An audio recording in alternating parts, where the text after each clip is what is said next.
Hello. So things are gonna be a tiny bit different going forward. I like to put music on certain types of videos than just have like the packaging noises, but a lot of the time when I watch business vlogs like this or like art vlogs, I have spoopy stories in the background in another tab, so I figured I would try and just make that kind of thing in a video for my own channel. If you want me to keep doing this, you can tell me specific stories that you want to read and stuff. I really like to read stories archived from X and whatnot. Typically I don't really use Reddit, so I use stuff more in that kind of archive, but that's okay too if you have a good one for Reddit. That one. Today we have a couple different sections. One of them is like an empty towns type of thing, then some generic normal ghost stories, and then we just have like deep sea kind of stuff. So yeah. Has X ever encountered this phenomenon? Specifically, driving into a town or place one would expect to find a large amount of humans, only to find none at all. I had this happen a few days ago when I went with my family to Hawthorne, Nevada. It was a Saturday afternoon and the town had the population of 3,000 people, which is small, but surely one would see a single person. We were looking for restrooms. The McDonald's was closed, the stores were closed, the casino was closed, the hotels were closed. We settled on using public restrooms in a park we had found. The women's restroom had shit smeared everywhere, even the doorknob on the other side. It was absolutely disgusting, and I'm glad nobody touched it. Men's room was a good bit better, but still very unclean, but we all used it. After we finished, we returned to the car. Music started playing from the speakers around town, and we gunned it all the way out of town and didn't slow down for 20 miles. There weren't even other cars on the road. It's like the entire town decided to play a prank on us. Just what the hell happened? Also, the town is completely surrounded by military bunkers, storehouses, minefields, if that helps. Not a soldier in sight. I actually have a similar experience. First year of college. Went to local community college, so stayed in hometown. Bored as usual. Driving around killing time with 3 friends. See road and think, I've never been that way before. None of my friends had either. Head that way. Probably 11 PM, so dark out. Eventually, come to a town. There are a lot of small farming communities around here, but we hadn't heard of this one. Muncie is the name. Population 1,100. First thought is, that's a lot of people for me to have never heard of it and be less than 20 miles from a hometown of 2,100. Roll into town. First thing is a cemetery, then a large, very beautiful church. Past police and fire station, same building, and then a public basketball court.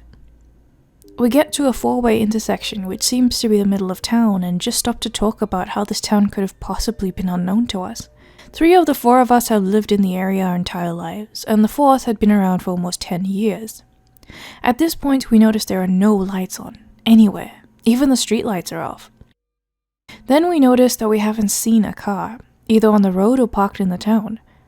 It was like the town was evacuated. Not one house had a light on or a car outside. On the main road we passed 40 to 50-ish houses and could see down the side roads because the moon was fairly bright that night. Not one single fucking person. Leave the town, vow to come back the next day. Next day we go back and our jaws drop.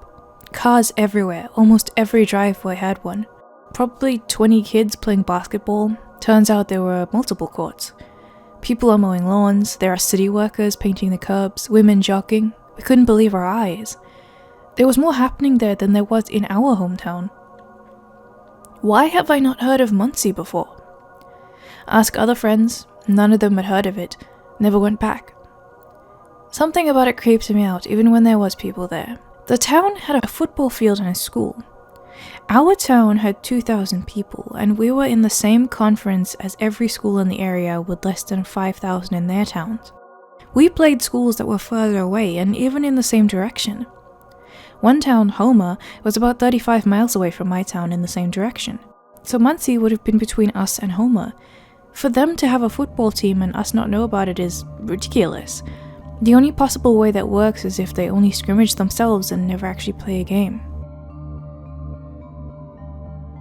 I live in Wainwright, AB, and sometime in July 2012, I woke up around noon and my roomie wasn't there.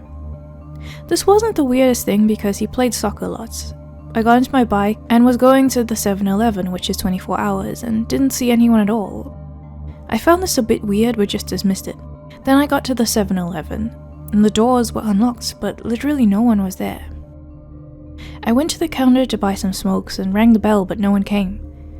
I grabbed a pack and walked out of the store. Now I was getting a little freaked. There was literally no one anywhere. I went to my buddy's house and his door was unlocked, so I went into his room and he was nowhere to be found. I decided to ask his neighbors, but none of them were home either. I was really worried at this point, so I went home. I tried calling the operator and Walmart, but no one was answering. I tried Googling stuff, but apparently our internet was down. I figured I was dreaming at this point and decided to wake myself up. I grabbed some sleeping pills out of the cabinet and sat on the couch and fell asleep. Then I woke up on the couch and dismissed it all as a dream. An hour later, my roomie came home and asked if I had any cigs. I said no, figuring the 7-Eleven trip was a dream. I told him I was going to 7-Eleven to pick some up, and then I put on my jacket and I found the cigarettes in my pocket. Still don't understand it to this day. B. 1996-98. Live in Middle Tennessee. Bro goes to live with a buddy, and his mom is in Kentucky for a while. Breaks into a YMCA or some shit one night. Get in trouble, buddy's mom says come get him. We start driving, get around noon. Pick him up. He tells me and our other brother about taking a shit in the pool. He's all talk. I take a nap, wake up 1 hour later. Car stopped, just me and my bros in it. We're out of gas and mom left her wallet at home. She's in the church trying to get some gas money. Probably blowing the preacher.kek. We have a good laugh. Suddenly realize we're the only car around. Streets are completely carless. Noon on a Saturday. That's shopping day in the South. No cars. Mom comes running out of the church, gets in the car, doesn't say anything. Drives until she's clear of the town and we're running on fumes. Didn't see a single person or car anywhere near during the drive. Nearly has to coast into the gas station. Fill up, grab drinks, on the road again. It's weird, but none of us seem to want to talk about it. I had the urge and then it just went away. I could tell they were thinking about it. We rode in silence back to Tennessee. I asked my mom what happened when I flew back for a visit in October. She had no idea what I was talking about. My brother, the one who had to be picked up, didn't remember the town either. He's the one that cracked the joke about her blowing the preacher. My younger brother, who's been a heavy weed smoker since childbirth, remembers every detail. Even a sign over the church that said, "All who wait enter here." Really wish smartphones had been around back then. I do know it was somewhere between Tennessee and Pikeville. Driving cross country to visit family. Stop at a gas station. It has one of those maps of local areas. Small town a few miles away, figure I've been driving for too long and could use some relaxed time. I get there and the place is deserted. Odd mix of white trash and ghost town. Some houses and shops are boarded up and beat down, others look like they literally just got walked away from. Get a spooky vibe. It has some forest areas around it that started to grow back. Get the feeling I'm being watched and just leave. A mile outside of town, a state trooper stops me. Tell him where I'm going and I just stop back there for the hell of it. He tells me that the recession hit, it took a lot of jobs with it, and to make matters worse, the logging company that supported the town went under. Lots of people lost jobs and left. With nothing else to do, crime went up. It being a small highway town made it perfect for drugs and smuggling. Lots of violence, missing persons, murders, etc. Within a short time, most people moved away. Others got arrested or killed for taking part in said criminal activities. Town just up and abandoned. Still get some criminal activity, which is why he stopped me. Advises me not to come back, especially at night. This was right back when the recession was at its worst, and I'd have a hard time finding the place again. Be me, around 2002. Brazilian. Going on a trip to another state. 3-day trip in the car. I'm 13. It's 10 p.m. at night, and Dad is still driving to the nearest city to find a hotel. Still driving. when we can see a nearby city, totally dark.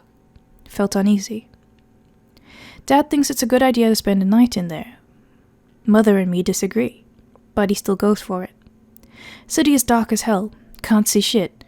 Just some 10 lights on the street, completely empty, no souls. We drive around the city for 10 minutes trying to find an inn or somebody. There's a house with an old woman on the yard drinking some tea. Dad stops at her house and asks her for some information. Mom and I stay in the car. We wait till he comes back. Mom calls her friend on her phone. No signal, damn. I start looking at the car windows, looking for spoopy stuff. Everything's dead. Dad comes back, says the old lady said the town got evacuated by something. There's no one there except her. We'll continue on. Still spooked by the lack of lights in the city, look back at the lady's house.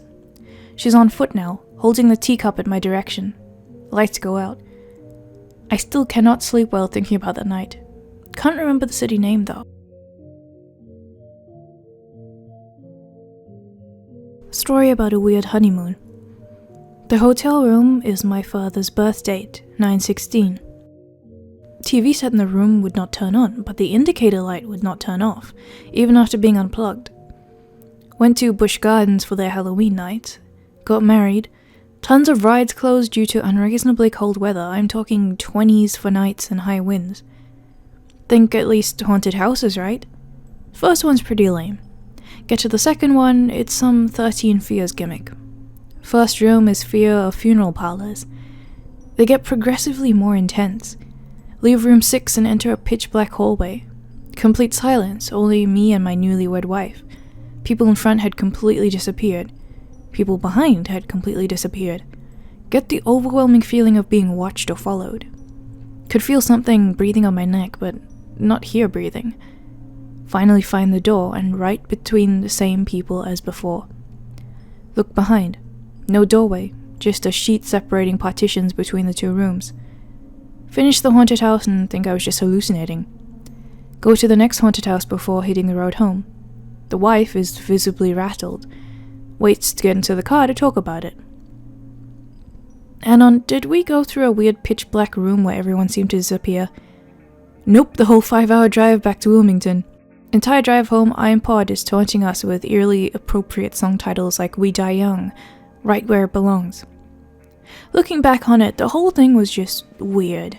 We had planned and budgeted for a week in Virginia and cut it 2 days because of incessant weirdness.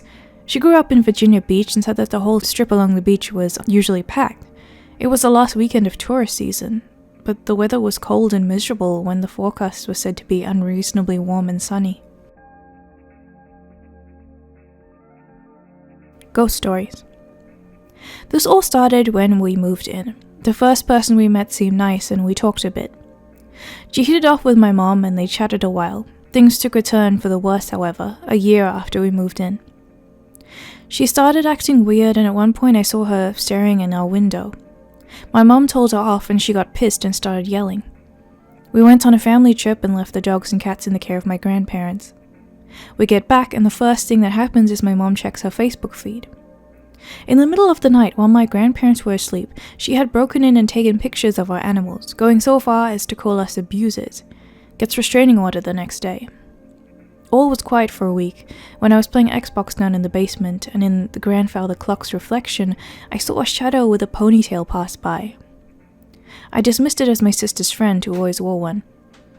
When I brought it up at dinner, my sister told me her friend was on vacation in Florida. About a week after seeing the first shadow, I began seeing them everywhere. There was one in particular that loved the bathroom. I ended up covering that mirror because I was worried I would see some skinny face in it. One night, when I was in a Skype call with some friends and playing Counter-Strike, my only female friend, let's call her Anne, screamed. I clicked out of my game and asked her what was going on, and she told me to look behind me. This is not going to be some movie cliche, and there was nothing there. Hell no. Turn around. A huge shadow. Remember, I'm a little bitch, and if there's one thing I don't tolerate, it's someone or something in my room. I'm super religious, Catholic at this point. Not anymore. Run out of the room, grab our holy water, and start throwing it. There wasn't a single wall that wasn't splattered with holy water. I start yelling at it to get out of my room and get out of my house. Mom comes in and is asking me what's going on.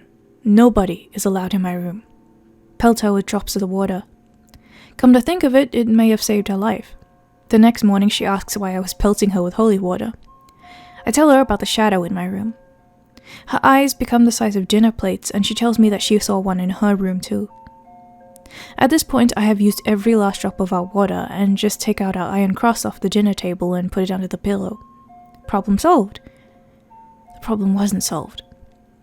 This continued for about 6 months until we had a Catholic priest bless the house.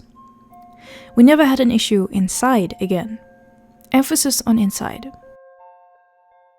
He only blessed the main house, not the garage, not the chicken coop, not the property. I had no issues with the shadows inside my house, but outside I was stalked relentlessly. The large shadow that was in my room sat at my window for about an hour every single night. Thinking I was most safe, I flipped it off regularly. I was wrong. I went out to feed the chickens at 1 a.m., the usual time for me to feed them. Right as I walked out of the coop, I'm thrown down the hill. We have makeshift stairs down there so we don't slip during the spring. My shin smashes into it. I have a huge bruise on my leg. Get properly blessed, never have issues again. The Reality of My Surroundings by Karma.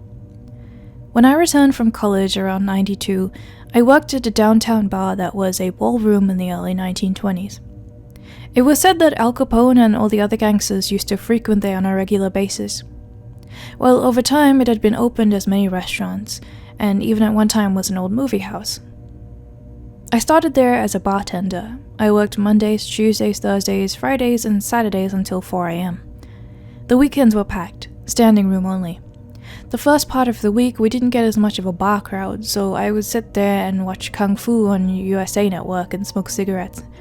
Since I'm a big guy, the owner showed me where the gun was and they left.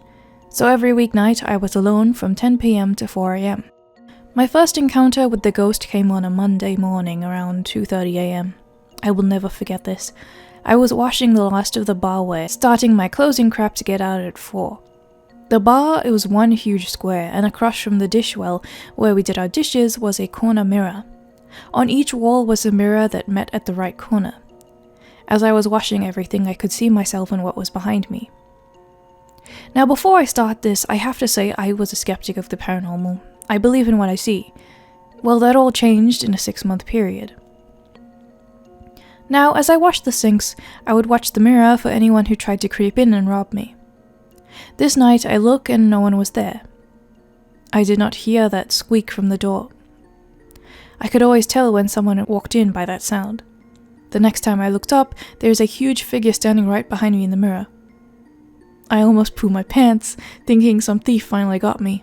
I spin around, ready for a fight, but nobody's there. I think, okay, you're just imagining things. Little too much on the Stephen King novels. So I go back to work.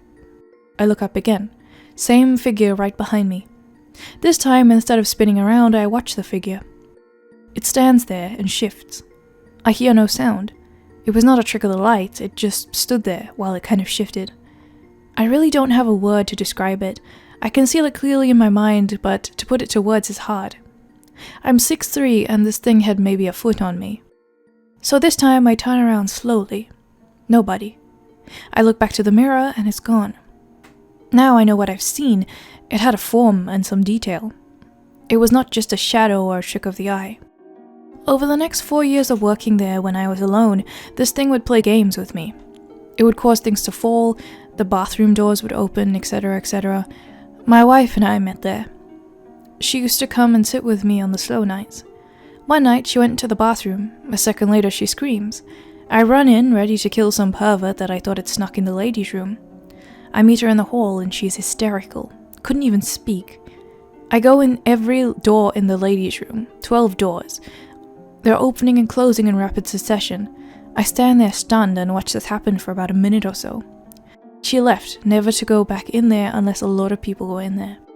We have had cleaning people leave in the middle of their shifts, refusing to return to work unless someone else would be there. The place next to us was renovated from an old ballroom to a concert hall. Denny, the manager, would not go into the hall unless someone else was there. He told me one night he was booking bands and setting up schedules and he hears a noise outside the office. When he walked out, all the lights shut off and he looks up at the grand staircase. Descending down the staircase is a female figure. He said sort of glowed. He also tried to produce the noise the form was making. It was sort of a whispering scream. Needless to say, he ran out of there and would never stay late again. Our cook Jimmy used to do part-time work over there, setting up sound equipment, cleaning, basically the everything guy. We got to talking about the poo that happened to us. He starts to tell us that one night, after the Battle of the Bands tourney, he was cleaning up. He went downstairs to the cleaning equipment. The closet door slams shut and everything on the shelf starts to shake violently. The mops and brooms all fall off their pegs and he described the sound of someone screaming upstairs. He never worked there again. The next day he walked into Denny's office and told him what happened. Denny said he understood and they left it at that. I used to talk with the manager and the other bartenders. They said since I was the new guy, that's why I got those shifts. They wouldn't work them. They would tell me that the things would happen to them. Very much the same that was happening to me. I didn't care. I was making money and this thing never touched me. At the end of the night it would try and talk to me. I would be in our office and I would hear someone shout, "Hey you!" or just a low moan or scream from next door. I knew I was the only person when it happened. At closing I would do a walkthrough with a flashlight and a 9-iron from my car. I checked upstairs and downstairs. No one. After a while I used to taunt it to see what would happen. Usually the screaming would become more frequent or doors would open but no harm would befall me. I've dealt with that for over 4 years. I had heard and seen some freaky stuff. I took all of the shifts that nobody else would take. I would go back home from time to time and see the old place. The new crowd of bartenders know me, but not all that well. One time I asked this kid about it. He was the new early week bartender. He didn't say anything, but just looked at me and his face had turned white. Oh yeah, he knew what I was talking about. The Wire Man. Last night, I was derailed from seeing a movie by a pal of mine, Jay, who needed a ride to a barbecue. With an invite as barter, I could see a movie another time. We arrive at Lindsay's house, where her roommates were all running about, organizing the contents of 11 empty grocery bags. Meat here, condiments there, booze there. I noted to Lindsay that I liked her new home. It's much bigger, roomier, and safer than her previous one. To which she looked a little puzzled. You must be referring to the house on Nashville Street, because you never saw the other one, Lindsay's roommate finished. So, you didn't know the story of that place in between the place you knew us to live in and this one, right? Lindsay asked. I just stood there, curious of all the wide-eyed, uneasy looks, making myself wordlessly oblivious that I had not a clue. They called in the third roommate, Brienne, followed by Jay. They took turns adding in their 2 cents, confirming little details, adding others, to which they all agreed upon the story progressed. Rather than make this a back and forth of 4 people interjecting, I'll tell it to you in third person. On Carrollton Avenue in New Orleans, Lindsay had parted with her previous roommate and got together with 2 girls from school that she didn't know so well, Brienne and Emily, and got a decent place. The place in question was rather roomy, in a good location, and above all, a hell of a bargain. This house, like most in the neighborhood, is nearly 100 years old. Emily and Lindsay arrived to move their belongings in. They saw a note on the door of the furthest room from the front door. There was a note by Brienne saying that she'd already claimed it, which annoyed the other 2 girls. A blessing in disguise. Within the first week or 2, Brienne and the girls were all in the house together. Lindsay and Emily supposedly asleep and Brienne up all night, determined to finish the book she was reading. At somewhere between 2 to 4 a.m., she reached the last page of her text, closing the book and settling into bed to see if she was tired enough to sleep. Not just yet. Note that the book was not a mystery or horror book and that she was elated about what she had just read. She was replacing the book back on the shelf and general before-bed tidying up was happening, when the light above her started flickering and then went out. Brienne then turned off all of the lamps around the room, leaving the one near her desk on.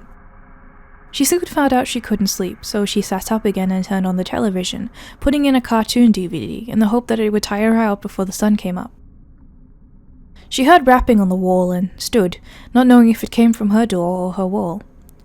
Brienne lowered the volume on the TV, fearing it had woken up a roommate, and approached the corner of the room where the noise had come from. It wasn't the door, it wasn't the wall, it was coming from the closet. What Brienne didn't know at the time was that her deep closet shared a wall with Emily's equally deep closet, not Emily's wall. Brienne had assumed that it was Emily who was knocking and crept back to bed in silence. Again, the rapping coursed through the room, so Brienne got up, exited the room, only to find Emily fast asleep in her own room, her body splayed nowhere near the wall in question. She checked in on Lindsay, who was also fully asunder. Her room too far for her to even have knocked on the walls, even to do so loud enough to gain Brienne's attention would have woken up the whole house. Confused and a little weirded out, Brienne returned to her room, closed the door, and turned off the TV and remaining lamps. She reached for the desk lamp, which turned off before she could hit the switch. She retreated her hand in surprise, and the light flickered on. She then reached forward again, and she successfully managed to turn it off. Suddenly, light flooded the room. The overhead light blasted to life. Perhaps it wasn't the bulb that broke, but just the loose socket? Brienne, in a few seconds that it took her to turn around and head towards the light switch, became uneasy. Sure, it was scary, and the visual impact of the overhead light flickering like crazy was intimidating enough, but it wasn't without the realm of reason that this old house had loose bulbs, sockets, even wiring, to which she'd have a chat with the landlord about investigating before an inner-wall fire could occur. Brienne consoled herself with such thoughts as she approached the light switch in the strobed room to finally turn it off, and put an end to the ordeal for the night. However, she began to believe the strobing effect of the light flickering on and off manically was making her see things. Or not. For when she got to the light switch, it had been frantically flipping up and down on its own. She jumped in panic as the strobing continued for a few full seconds and then suddenly stopped. Moments later, in the darkness, was the knocking making a reappearance, and much, much louder than before. Brienne grabbed what she could, got out of there around 5 a.m., not only not looking back, but too scared to even inform the other girls what went on. It took a long time for Brienne to be coaxed back into the house, since no strange events had occurred since, yet Brienne wasn't going anywhere near that room, so she slept elsewhere in the house. It was suggested that Brienne sleep on the second floor since the weather was good, and the only reason it wasn't used was the landlord had yet to repair the AC and heating. Brienne refused. Tall tale hauntings ago, Brienne reasoned, she was going to stay away from the attic as far as possible, despite the fact that all of the happenings had occurred in the back room that she once claimed. Weeks passed, and Emily had visitors come over on one occasion. Lindsay had some of her own on another. Neither group of visitors slept more than one night in that house, stating that they had strange dreams that they refused to discuss, and they had unnatural apprehension from going down the hall past Emily's room. Lindsay decided to investigate a bit, and entered Brienne's room during the day, finding nothing out of order.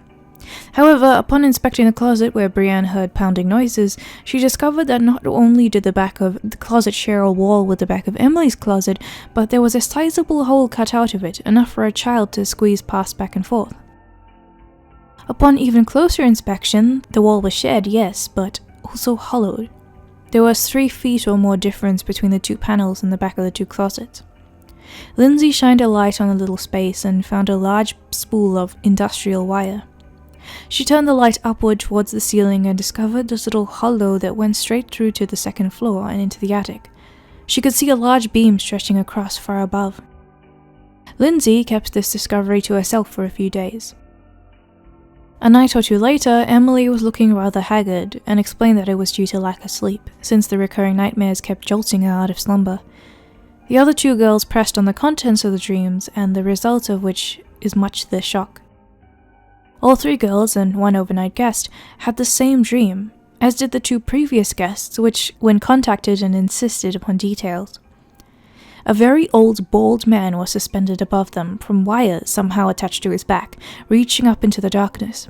His arms were slung down, locked up at the elbow, as if to reach far down as he possibly could. His arms began as thin muscle and sinew, but then gradually terminated into a cluster of wires. The wire man dangled above the dreamer, and scissoring his arms back and forth are locked tight, as if trying to wipe past their faces of the startled dreamer. Finally, the man would buckle, as if a few inches of slack was granted from above, and the wire man would immediately and eagerly grasp the sleeper's throats with his wire hands and choke them vigorously. They could hear him smiling. The dreamer would suffer and die in the dreams before waking. The vast majority of these factors were shared with the dreamers without deviance. The profusely apologetic landlord didn't question the girls' fright. Obviously there's something he knew they didn't, and offered to send in an exorcist.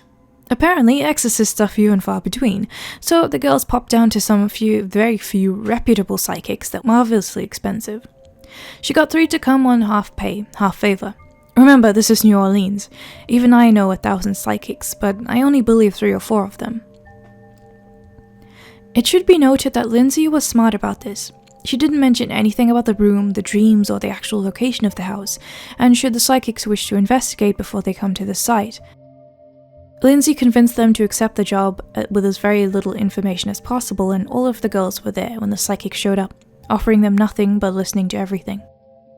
The psychics entered the house and all of its rooms, feeling nothing, until they got to the last room of the hall, where all 3 of them looked back at each other in discomfort. One began crying. They backed out of the room. Lindsay took them into Emily's room and showed them the little safe room between the closets, obviously far from safe, and directed their attention upward. Soon after, the band of explorers would find themselves in the dreaded attic and had found the crossbeam in question. It had a deeply etched grove of wear from the once taut wire and was indeed centered directly above that little hole. The psychics soon joined the girls in the living room and discussed what they felt. Apparently, a long time ago, a woman had run off from her husband and little boy. The husband refused to let the child go outside, thinking that he'd run off, and the only way the mother would return is if the child was there. Surely she'd not come back if it was just the father. One day, tired of the wait, the father locked his son in his bedroom and hung himself with wire. We're not 100% certain in this little room. Until, of course, he died, assuming that the mother would soon come for the son. She didn't, and the boy died of dehydration in his room. While this didn't explain a good half of what went on, the psychic went on to say, well, there was some sort of torture, perhaps self-torture, but I don't know if this preceded the man and his boy or if it was involved with the man and his boy. We threw down many tarot cards, and despite the meaning of the hanged man that we all accept, it came up every single hand. We used 108 cards, and it came up every 3 cards after a thorough reshuffle. I think it's demanding a new meaning, perhaps an obvious one. We don't know, we don't normally do this, but certain impressions are undeniable. The landlord offered a second property, bigger, better, and cheaper, which the girls took and presently live. The girls, when they think of it, did a little investigating, and here's what they came up with. The neighbors had 6 sets of tenants come and go in the last 2 years alone. Their pal, Brian, who had several nervous breakdowns, including crying in class and walking around bug-eyed, in the year previous turned out having lived in that very house, in that very room for 6 months. Brian was mortified when the girls admitted they stayed there. He even recalled the Wire Man dream with eerie clarity and description. Apparently, his state has improved in the time he's been out of the house. The house is currently unoccupied.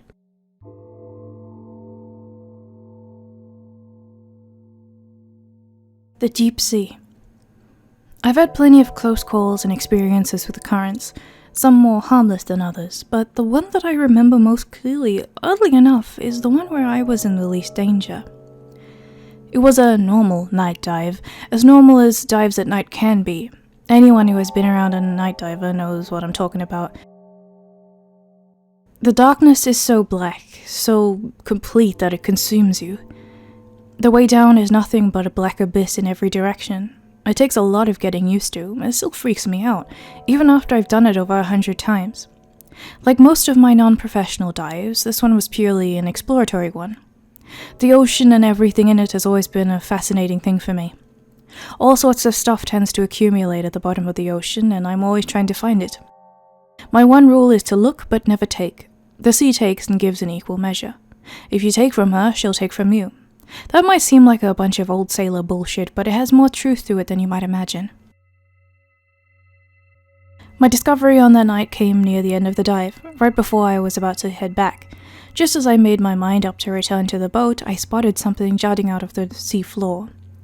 It was a raft of sorts, improvised and constructed out of decrepit wooden boards and logs. A few objects lay nearby: an old disposable plastic water bottle, a plastic flip phone, 2 old flip-flops, a metal cooking pot, some cloth sacks, a tiny bottle so overgrown with algae that the rubber nipple looked like a plant sprout. After investigating further, I found another raft, then another, and another. Hundreds of rafts of various construction type, quality, and decay. Many of them must have been 100 years old, if not older. One of the rafts had an old flintlock pistol set beside it, albeit rusted to the degree that it was nearly unrecognizable. The way I describe it, just looking at it gave me the chills. Not from danger, but from the profound nature of what I was witnessing. Hundreds, perhaps thousands of years of desperate failed voyages on improvised craft collected in one area by the undersea current. I never found a single bone or body, just the remains of the craft that had sunk beneath them. This story is very personal to me because discoveries like this are the very essence of why I take risks diving alone at night. Unknown and unseen stories lying silent at the bottom of the sea. Remains of a life long since dead and gone, all hopes and dreams and experiences gone with it. I wish more than anything that I could have spent longer down there, poring over every raft, every item. But my oxygen was running out, and when I returned the next day to the exact same spot, I found nothing but sediment and bare seabed. This story comes from the father-in-law of a young diver that Frank trained. We'll call him Ibrahim. The area of the world Ibrahim is from has a long cultural history of diving, long preceding modern scuba gear. The entire culture developed over the ages of the songs and stories of the pearl divers venturing into the depths in hope of finding hidden treasures. And like with all things, the sea gives and takes in equal measure. For very beautiful, luminous gems of the deep sea taken from her, the sea will take something in return. Sometimes a ring, an heirloom, a jeweled diving knife, something much more. There is one legend among these pearl divers that has apparently existed in one form or another since antiquity. The name is in their native language, but it roughly translates to the chasm or the hole. It is common to hear it referred to amongst pearl divers talking about a lost friend or comrade. The hole got him. So, what is the hole? It's not a place, but apparently it's a thing. It supposedly appears without warning, silently sucks a victim into its gaping maw and vanishes without warning. The divers don't describe it as a creature, though they do speak of it as if it is a living thing. Descriptions of supposed survivors speak of a giant, circular chasm opening beneath them in the seafloor, with a strong current sucking unfortunate divers into its abysmal blue depths and never seen again. This story comes from a former deckhand on a deep-sea trawler that fishes off the coast of Australia. I get a lot of stories from that part of the world. Weird shit happens down under, it seems. We'll call our young intrepid deckhand Paul. He was trying to earn some quick money working on a fishing vessel, though his career was doomed to be short-lived. There are a couple details he described that are important to the story. This happened a while back when Australian fishing was a booming business. Big money was being made and lots of people wanted in. So it wasn't uncommon to see boats of various being converted into fishing trawlers. The problem with this, of course, is that boats aren't designed to mount the heavy nets and fishing machinery used by a trawler. Paul never learned about this until his ill-fated first voyage, otherwise he claims that no amount of money would have lured him on board. As he described it, the disaster struck on their very first haul. The official story is that their net hit a snag. It was Paul's first time, so it's hard to say whether or not his opinion has much merit, but in his opinion, something had grabbed the net and was pulling them down. And because the trawler was top-rigged as he described, the entire boat lurched over with the net and capsized in just a few moments. However, it wasn't the ship capsizing and sinking without warning that stuck with Paul the most. It was something that happened after. He dove and swam for safety just in time to avoid being pulled down with the ship. After taking a breath, he drove back down to see if there was someone he could help. Most of the crew had surfaced already or were swimming up, but one man was swimming down after the ship. He managed to grab the end of the trailing rope and began to pull himself down towards the ship as it rapidly sunk into the gloomy depths. He turned back to look at the surface before sinking out of sight for good.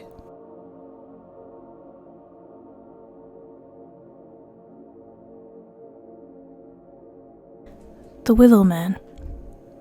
I lived near an old patch of woods in North America when I was about 12. When I say old, I mean primordial old. Shit lives in there that you never knew existed. I lived in a little town at the end of a dead-end lane, before people started moving in and making changes to the town. I had 3 friends I always hung out with over vacations and during the summer. We didn't all go to the same school, but we lived in the same town. Taylor, Josh, Pepper, and me. The woods were kind of ours. Nobody went or goes into the woods. There were no roads that went through them, and it was just better to avoid them unless you were really young, stupid, or high. Sometimes a neighboring farmer's animal would get lost in the woods, and though attempts would be made to find it, rarely any animals were ever found. If they were, they usually died of shock shortly thereafter. I can detail the sorts of things we found in the woods, but that might be for later. The shit we found was pretty awesome. But in the summer of '98, something happened that I can't really remember. Pep, Taylor, Josh, and I went into the woods, and apparently were kidnapped. We spent nearly 48 hours in there, but I can barely remember anything. Here's what I remember. At around 5 o'clock in the evening of August, we all met at the end of the lane where we usually did before we head off to play. Because it was before the time of reliable contact with parents, my mom gave me her watch and told me to remember to be back by 7. We were all a little nervous, because people were saying a prowler was living in the woods, then they'd seen him around town, and we were pretty certain we'd seen him, though I don't remember actually seeing him. I remember running into the woods behind Pep, Taylor, and Josh. Josh was the fastest, and he was already over the fence and into the woods. We must have gone to the fort we found. It was probably the remains of an old house, but it was pretty unrecognizable to us. I remember hearing something crashing in the woods, and Josh asking if we heard it too. I remember telling Pepper she should stay put, and we should go check it out. After that, I don't remember anything. After 48 hours, and our parents and people in town launching a search for us, they found me in a place they'd already looked. I was backed up into a large oak tree, standing alone in a clearing in the woods. I wasn't wearing any shoes, and there were long, bloody gashes on the backs of my legs. They never found Pep, Josh, or Taylor. A hunter found one of Pep's berets some years later under the pine needles. He said he'd only seen it because he'd been up in his stand, and he had seen a glint below him. Some college kids found an old cache of our stuff that we must have left in a burrow. It really troubles me that I can't remember what happened, and the stuff that I do remember the therapist told me are probably false memories. I want to share some of these with you if anyone's interested. I remember the Willow Man. He was tall, thin, and had laughed like thunder. I remember seeing him in the trees, moving so fast we could barely see him. The day we disappeared, we didn't see him at all. But the other days we would see him mostly in the summer. I always wondered why. Maybe because he was harder to spot in the foliage. You could always tell he was there, though, because he moved differently from the rest of the trees. We tried telling our parents about him. Mine were alarmed at the thought of some strange person in the woods. Pep's parents, who were very Christian, thought he was either A devil, or B, someone trying to scare us. Josh didn't bother telling his folks. He liked to pretend he was more adult than the rest of us, and Taylor only had a mom who was usually out working one of her 3 jobs. Some people believed in the Willow Man, though. Some people even knew he was there. If we saw him, we didn't stick around, though. He never seemed to do anything except stand, watching you about 30 or so feet away, swaying like a tree. To be honest, that summer we were a little obsessed with the Willow Man. We always knew he was there, but I remember Josh making it his life's mission to find the Willow Man that summer. The rest of us regarded the Willow Man the way you usually would think about a monster in your closet. You were pretty sure he was there, but you didn't have any real proof, except that you were scared as hell. So the summer began, with us looking for places the Willow Man would be. This turned out to be pretty stupid. We automatically assumed that he would be in dangerous, hard-to-access or creepy places. In the woods, these were frequently old, abandoned buildings. Another town used to be next to ours about 200 years ago and has since been submerged by the woods. What happened to the people of the next town and why didn't they exist? They all probably moved out into their surrounding towns, but we like to think that the Willow Man had gotten them. You could still find cobblestone paths peppered through the woods, and if you followed them, you could trace the outlines of old towns. We decided that the town's graveyard and what we decided was a cheese factory were the most likely places for the Willow Man to be. I think we quickly decided the graveyard was a wash. I remember going there one evening and finding a few graves in a dozen or so that were empty. While unsettling and creepy, Taylor, Pep, and I didn't take it to be obvious evidence of the Willow Man's movements, but Josh thought otherwise. He was sure it was the Willow Man's work. He either had dug their bodies back up, or there were graves where the people were dead, and no one found their bodies. I remember spending a few weeks of sleepless nights, waking up and looking into the woods after that, to make sure the Willow Man hadn't followed me home. The cheese factory was a bit different. I can't remember what happened there very well either, but I remember running and falling out of the woods with Pep and Taylor. I remember we thought that we had lost Josh in the factory, but he showed up cranky and pissed that we'd left him when we stopped to hop across the town's old cistern. I don't remember any of this happening, but I know that we had seen the cheese factory and it hadn't been Josh in there. The town was generally where we spent the first few weeks looking for the Willow Man. There honestly wasn't that much to explore, since it was all run down and before the advent of electricity. There was also a sort of watchtower made of wood somewhere in the center of the woods. While you might think that we were trespassing, the thing was as old as dirt, hewn from whole trees by probably axes and held together by old rusty metal nails. It was the most curious construction. Josh decided that the end of May, that it was originally built by an old townsfolk to keep a lookout for the Willow Man, and decided in keeping of our forefathers' traditions we should use it to do the same. We planned to have a sleepover in it. In fact, I remember lying straight-faced to my parents about sleeping over at Josh's. We all did, in fact, except Josh. We all snuck into the woods around 5 and climbed up onto the watchtower. It was close enough to the village that I could see the town fire hall right next to the edge of the woods. The watchtower wasn't that tall, maybe 15 feet or so, and it had a great ladder that we discovered could be pulled into a lever system. We didn't manage to spend the whole night. At around 8, we started hearing this aggravated breathing and crashing through the undergrowth, and then this long moaning. It could have just been someone who was high or drunk, but we spent another hour sweating out the notes before we got too scared and booked it out of the woods. It didn't seem like anything pursued us, but when we went back there to the tower the next day, the crackers, fruit snacks, and soda we bought had been torn through and strewn around the clearing. The path right there scared me more than anything else in the whole ordeal. I think it might be worth telling you that the woods don't belong to anyone. I think it's a state park now or something, or preserve, something like that. In any case, no one can use it for foresting except for growth management every once in like 5 years or something.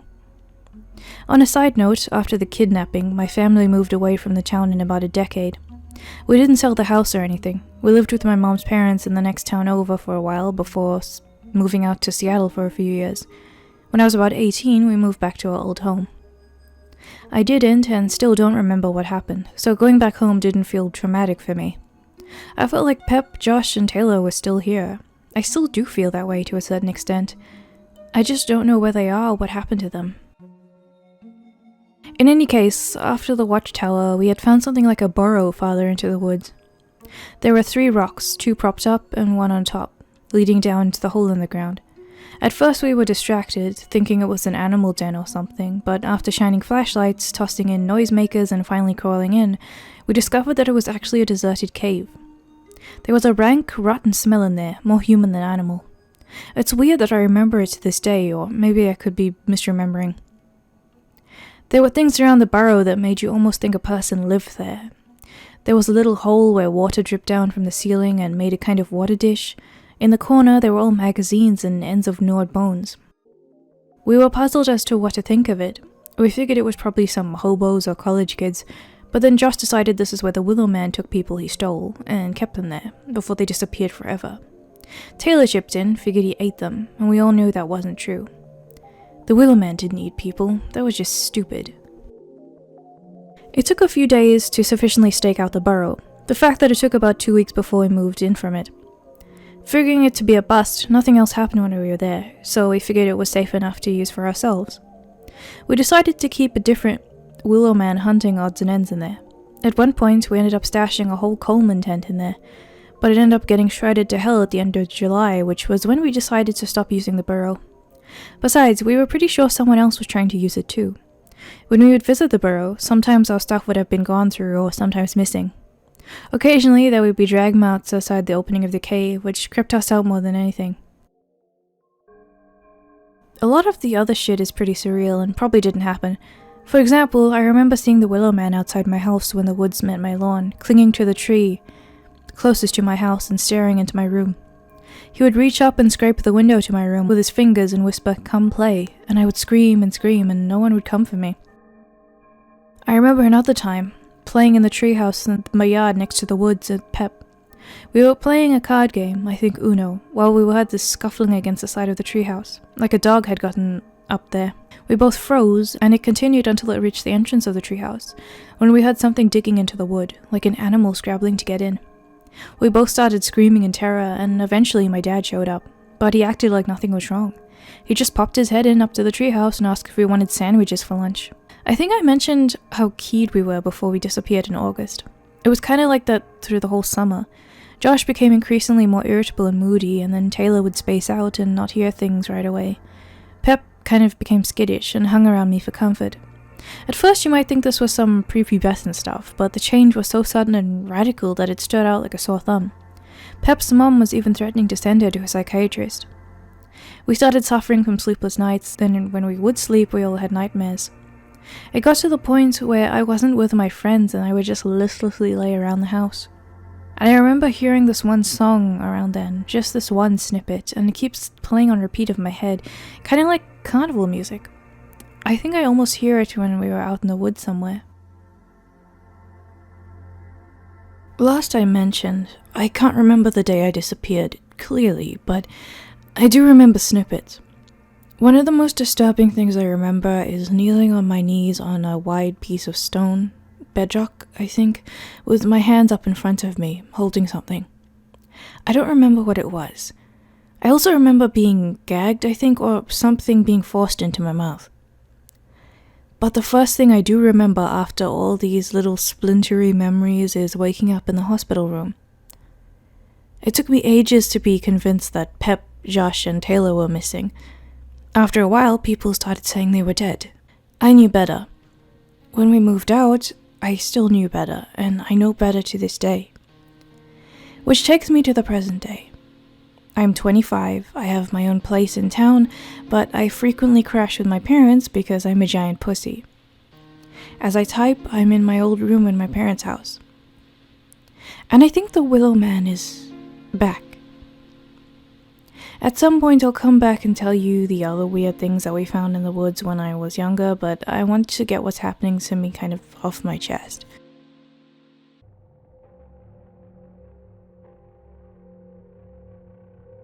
It started a few months back, right before winter started.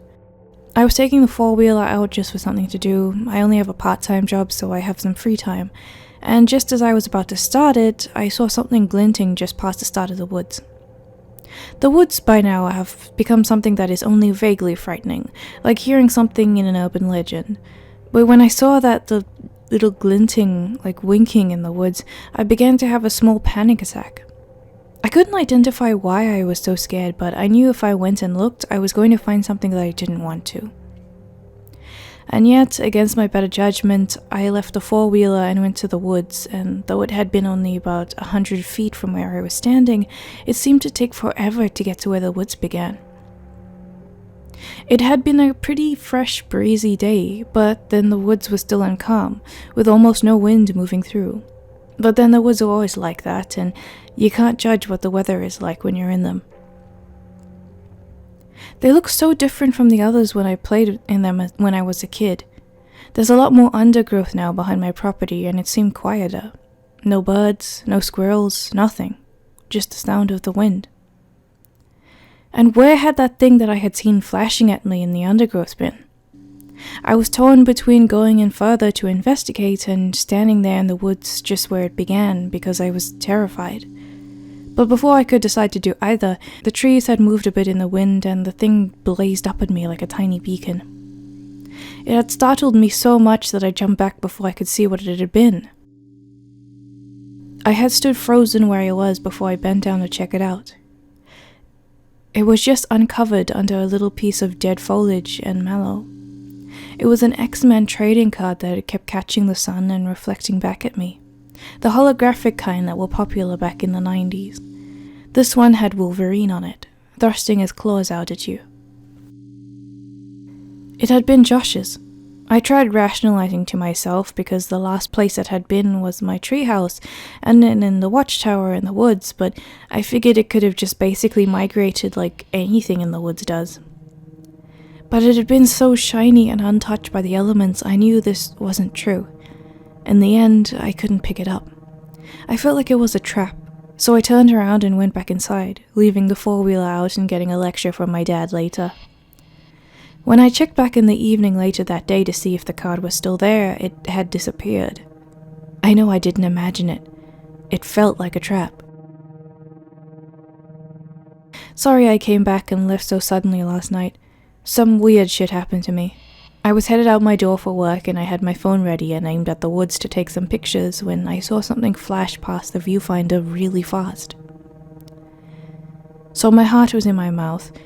It had appeared to be bipedal and human height or taller and woods-colored, brown. But I told myself it was a deer.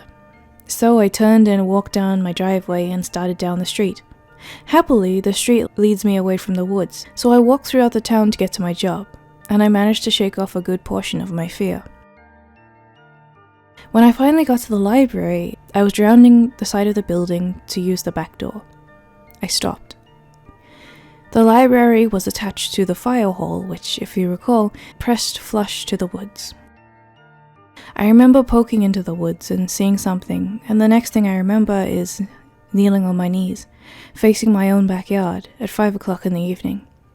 Once again, I didn't have any shoes. My feet were bare and my wrists had pieces of twine on them. I didn't have my phone, my personal effects, nothing. So I just kind of wandered into the house, which was warm but empty. I sat down at the kitchen table for I don't know how long before I started to crave some sort of human interaction. My mom woke me up about 10ish asking me if I was okay and that the library had been asking me where I was because I didn't show up for work. I might have alarmed her a bit because we ended up going to the hospital again. I hadn't been feeling well since then. Everything hurts, and somehow I've got all these bruises on me. I kept getting fucked with lately. I left work yesterday and got waylaid by Josh's mom. I spent the entire day with her yesterday and she doesn't have a computer. She was freaking out, for some reason, about wondering where Josh was, and if I'd seen him lately. She never started showing signs of crazy. I was hoping this was just some sort of minor break because of the stress. To make her feel better, I spent the day and part of my night with her too. About 3 in the morning, I woke up from a sleeping bag in the living room to hear taps on the patio door. Josh's family have a giant German shepherd, and it's smart enough to claw at the door when it can see someone and wants in. So, half awake, I went to the door, only to find nothing on the other side of the glass. I kind of stood there stupidly for a while, staring into their backyard, before I saw something glinting in the yard. And then I realized something was staring back at me, or thought there was. There were these 2 little red lights winking on and off in the mid-horizon. I tried figuring out if they were possibly cell towers, but then they moved off to their side yard, and I tried convincing myself that it was some sort of animal. I huddled back on the couch. The dog had jumped up, so it had been inside the whole time, and I tried getting back to sleep. I didn't mention what I saw to Josh's mom. The next morning, when I left, I saw that there was a cow tooth sitting on the porch railing. It had been another of Josh's keepsakes, something he'd picked up on a trip to a farm in school. So I had woken up about 5 or 5:30 this morning and made my way home. I didn't bother with the cow tooth. It was still dark, so it was damned unnerving walking back to my house, but I made my way back unmolested, made my way quietly into the house, and threw my ass into bed to try and get a little more sleep. Then, not too long ago, I was woken by this awful shrieking coming from somewhere behind my house. I woke up, sprinted to my parents' room where the best view of the backyard is. Parents were already at work, and I stared into the dark again. I didn't know whether or not to pass it off as animals because I did hear something brush against the house, and then some low, gnawing growling, but then nothing. It just started getting a little lighter, so I think I may check outside to see if there's any carnage.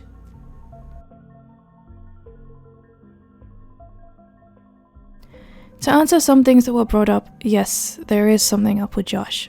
He was kind of the leader of this merry band, and he was one of those kids that would grow up into one of those guys that naturally takes charge of things. Also, yes, I am trying to protect my safety as well as yours. I've given you all the hints I feel comfortable giving you, but I will stress again. I live in upstate New York on the lake. It's about 5 minutes walk from my house. I'm sorry if my story has holes in it, though I really appreciate everyone coming to read and enjoy it. I didn't come here to make you believe it. I can only tell you what's been going on in my life and what's happened. I'm not going to remember everything clearly, partially because I'm human and partially because my brain has been messed with. In any case, I forgot entirely to share what had been happening to me aside from my random blackouts, and to visit Josh's mother's house. Recently, I'll hear this one strain of music. I think I may have mentioned this before. It's a little like carnival music, and there's a little melody of bells. Our town has 2 churches, and one of them is still in use, and it plays melodies every half an hour. I recognize what those sound like, but I'll only hear these different songs when I'm closer to the woods. In retrospect, I seem to remember these from when I was a child too. It's an unsettling sensation, as if someone's trying to lure me into the woods. I had a scare around last April I forgot to mention as well. Remember how I had been found barefoot? I discovered one of my old shoes, tied by one of the laces, dangling from a lower branch as though someone had put it there to claim. I recognized it though. I've been wearing Converses that I was extremely proud of, with a star emblazoned on the heel. I'd been heading out from my parents' house to go back to my place when I'd seen it, and had approached it to get a better look. The shoe was dangling about eye level to me, and everything about it screamed trap. I stood about 10 feet from it, examining it.